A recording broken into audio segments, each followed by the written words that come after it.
SuperTalk Mississippi live from the Element Wealth Studios, and joining us now, Pamela Junior, director of 2 Mississippi museums. How's it going today, Pamela? Good morning. Good morning. Glad to be here.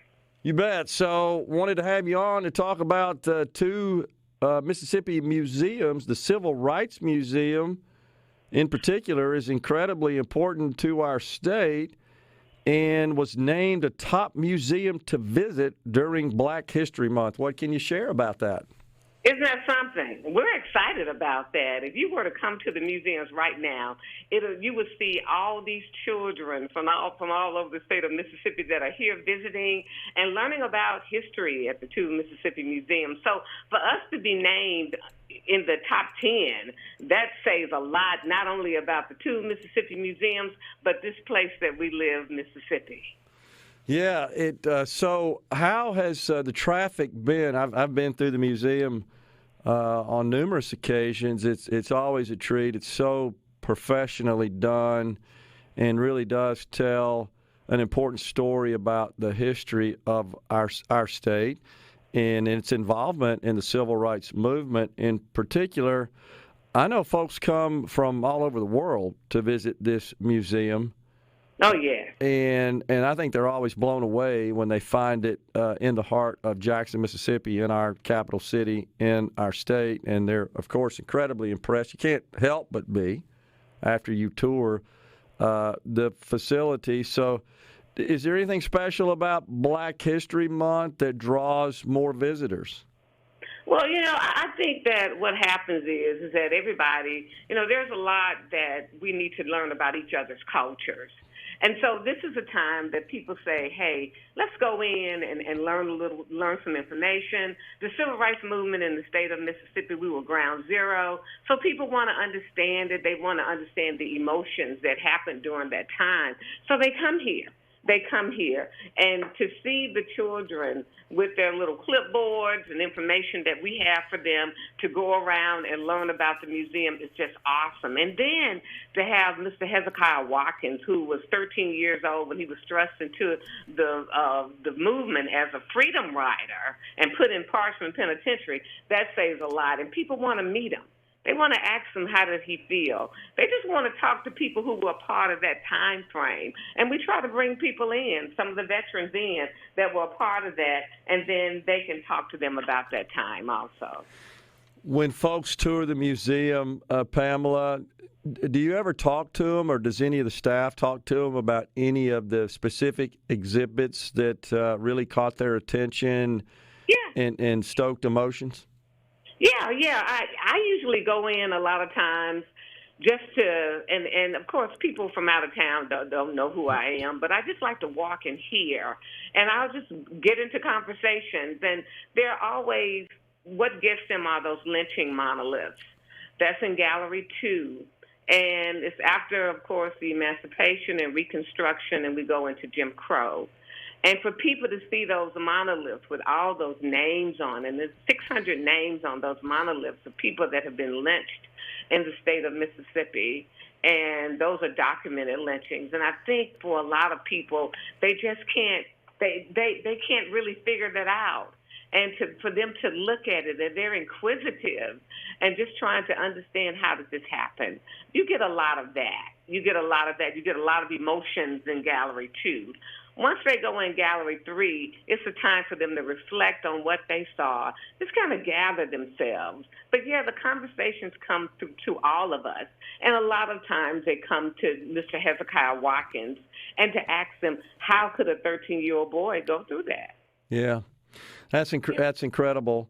Also on display in the museum are some artifacts from the integration event at Ole Miss at the University of Mississippi. Tell us about that. Well, you can see the Lyceum, the columns, and then you can go in and really learn about James Meredith's experience. He comes through a lot. He was here just this past Sunday, and he likes to come into this museum because it's like coming home for him. He's able to see people that he knew and just able to talk to people, to citizens, visitors that come in, just about what he went through. So for us, these museums, they tell a lot of stories, but to have some of those actual people walking in, it's a home place. It's a place where people want to understand, and they get that when they come to the two Mississippi museums. Not only do they get the history of the Civil Rights Museum, but they get 15,000 years of the state and all the inhabitants that were a part of creating Mississippi. Yeah. You know, something that I've always promoted in my travels, Pamela, from a business perspective, is that we hear a lot of discussion these days, a lot of efforts, focus on diversity and inclusion. I honestly believe that we have more of that in our state, arguably, than any other state. And I think that to a great extent can be attributed just to the composition of our population and the relatively small delta between the races in our population. We pretty much had to learn to live together, or we likely would not have had a good outcome. We overcame, I think, a lot of the strife and a lot of the challenges. Your thoughts about that? Well, there's still a lot of challenges, of course. I think that, the biggest thing is that it is so important for us to learn about each other. Mm-hmm. It says the United States of America. And I think that if we become more united by learning about each other's cultures. I'll never forget someone said to me that I don't see color. And I told her that I was sorry for her that she didn't see color. I wanted her to see me, because if she sees me, then she's inquisitive about who I am, and I her.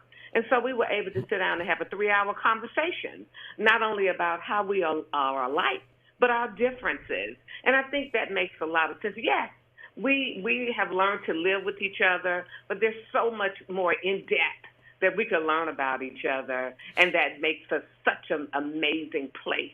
Of such amazing people that have these diverse backgrounds that is so interesting that I'm always open and ready to learn. So, yeah, we do have some work to do. But, yes, Mississippi, we are community people, and we are people that can stand in the same place and learn about each other. What about my good friend Reuben Anderson, Judge Reuben Anderson? You see him around?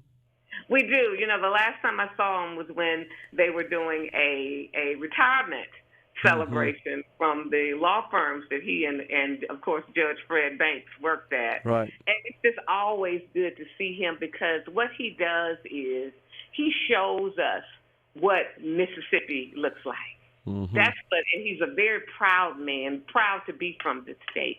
And it's just wonderful when he walks into this building and he sees the accomplishments that he's made, not only with the flag, but him and our former governor who's passed on, William Winter, who went to Haley Barbour and said, let's put these museums in the same location. So we thank him. It's just an honor to always be in his presence. Yeah, he was somewhat instrumental in the museum coming to fruition, was he not?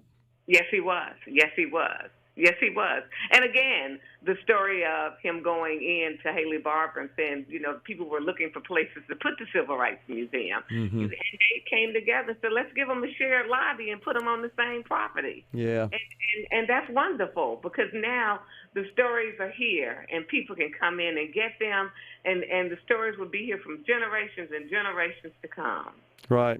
So it was the USA Today, is that correct, Pamela, that named the Civil Rights Museum as one of the top spots to visit this month? Yes. There are some museums that they named before us, but that's okay. We're in the top 10, and that's good for us. That's good. That's good. And if you were on location here today and to see these children and how enthusiastic they've been all week, and even the 1st of February, and we will be doing this continuously throughout the year. Yeah. And before we go here, tell us the hours when one can visit the museums. We're open Tuesday through Saturday, 9 to 5, and on Sundays, 11 to 5. We also have Nick Wallace, one of the biggest chefs in the state of Mississippi, mm-hmm. and he has a restaurant here. So you're able to eat, you're able to look around, come in, look at the museum, go eat at noon, and come back and finish both of the museums. I understand. It's a wonderful place for people to bring their family and just learn a lot about the state of Mississippi and, of course, civil rights. Appreciate you coming on, Pamela, and congratulations on being named as one of the top museums to visit this month by the USA Today. Appreciate it. Thanks. Thank you, and you have a great day. You too. We're coming right back in the Element Wealth Studios middays.